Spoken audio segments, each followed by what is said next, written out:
Assalamualaikum warahmatullahi wabarakatuh. Alhamdulillahi rabbil alamin. Wabihi nasta'in.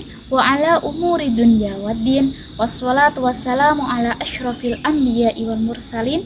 Sayyidina maulana Muhammadin. Wa ala alihi wa sahbihi ajmain amma ba'd. Yang saya hormati Ibu Maisanah MPDI selaku dosen pengampu mata kuliah Sejarah Pendidikan Islam, dan tak lupa teman-teman kelas PAIA yang saya banggakan.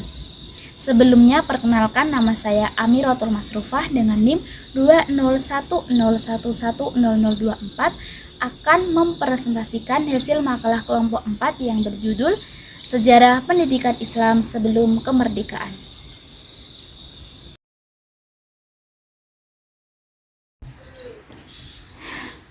Sekarang kita masuk ke pembahasan yang pertama, yaitu mengenai sistem pendidikan Islam sebelum kemerdekaan.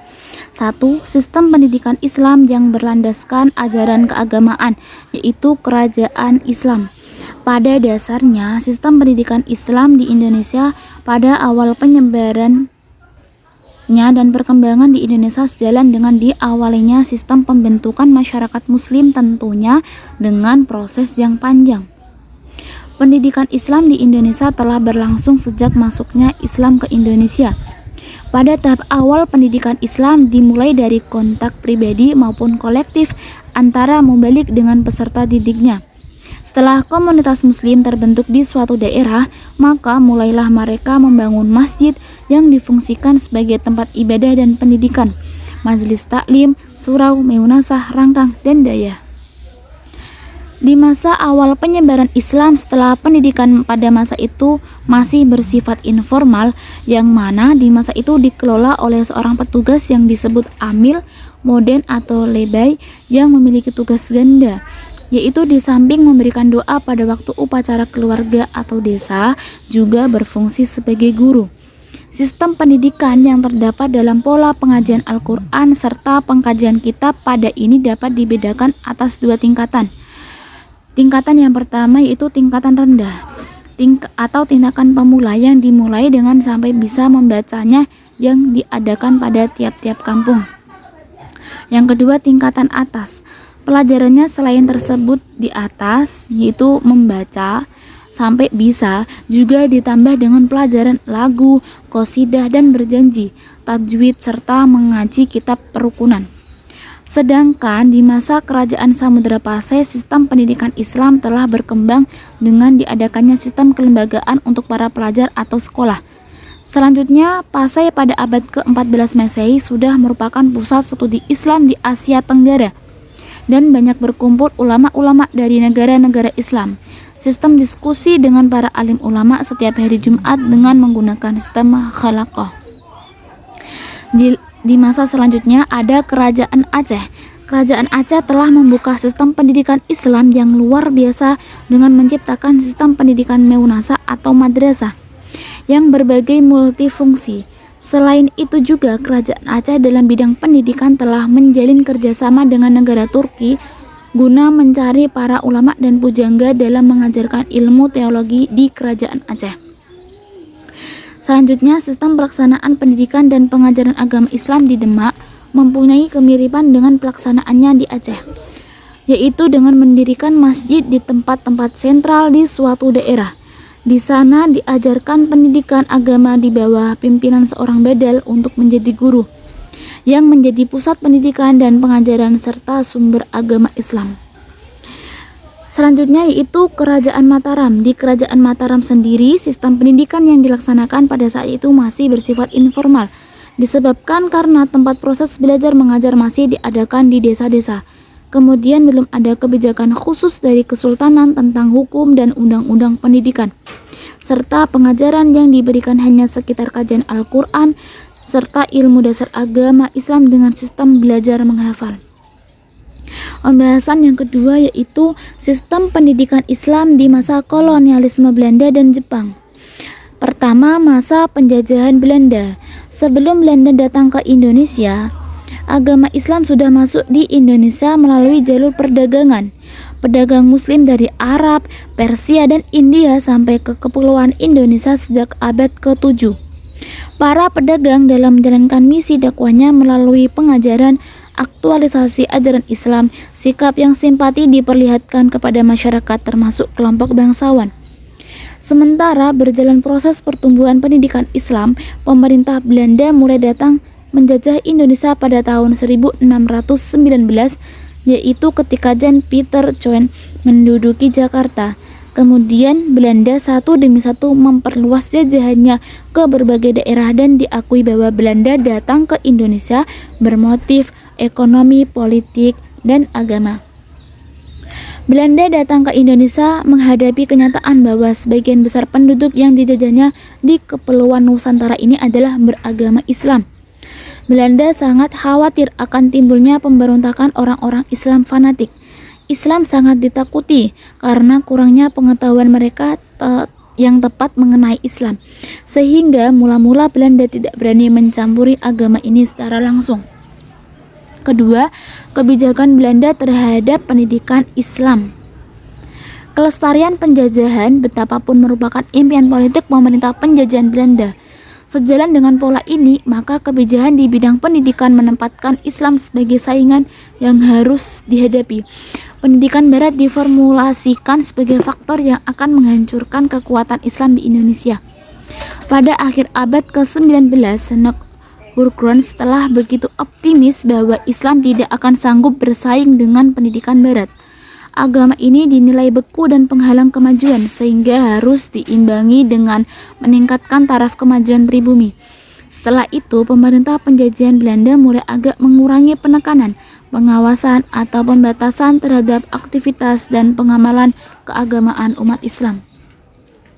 Mereka misalnya memberi sedikit kelonggaran terhadap umat Islam yang ingin menunaikan ibadah haji. Umat Islam selain menunaikan ibadah haji juga mempelajari ilmu-ilmu agama secara serius dan tekun. Sekembalinya dari Tanah Suci, mereka mengamalkan dan mengajarkan ilmu sehingga jumlah guru, agama, dan lembaga pendidikan meningkat pesat. Yang ketiga, ada ciri khas pendidikan Islam zaman penjajahan Belanda. Yang pertama ada ciri dikotomis. Pemerintah Belanda mempunyai sistem netral terhadap pendidikan agama di sekolah-sekolah umum dalam ordonansi.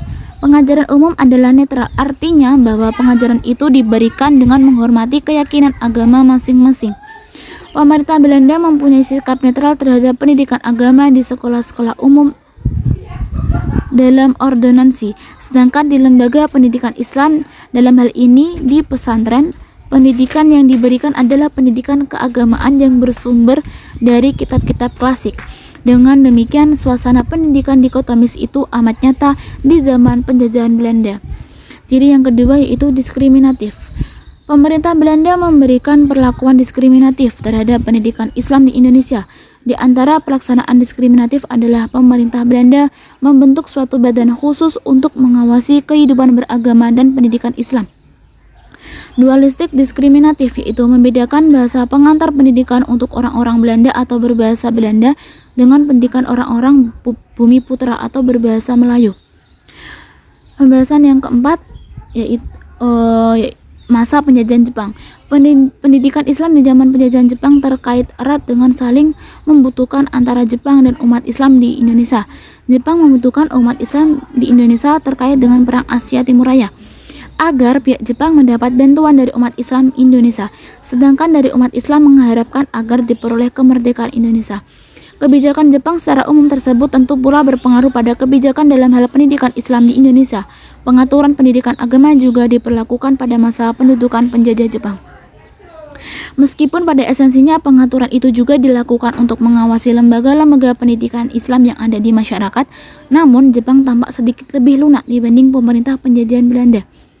Jepang pada awalnya memberi prioritas umat Islam di Indonesia untuk mengembangkan pendidikan Islam, utamanya syiar Islam.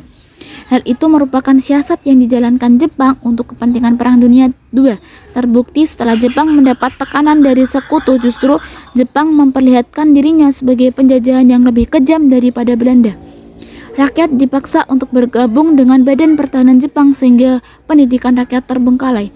Meskipun di bawah penindasan Jepang, masih ada madrasah-madrasah yang bisa jalan dalam lingkungan pesantren, di mana lingkungan tersebut jauh dari jangkauan Jepang, sebab pada umumnya pesantren terletak pada daerah terpencil.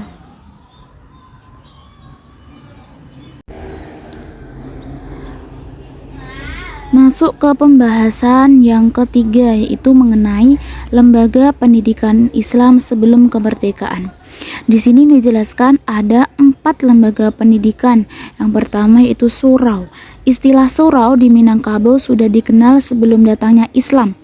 Surau dalam sistem Minangkabau adalah kepunyaan suku atau kaum sebagai pelengkap rumah gadang yang berfungsi sebagai tempat bertemu, berkumpul, rapat, dan tempat tidur bagi anak laki-laki yang telah akil balik dan orang tua yang udur.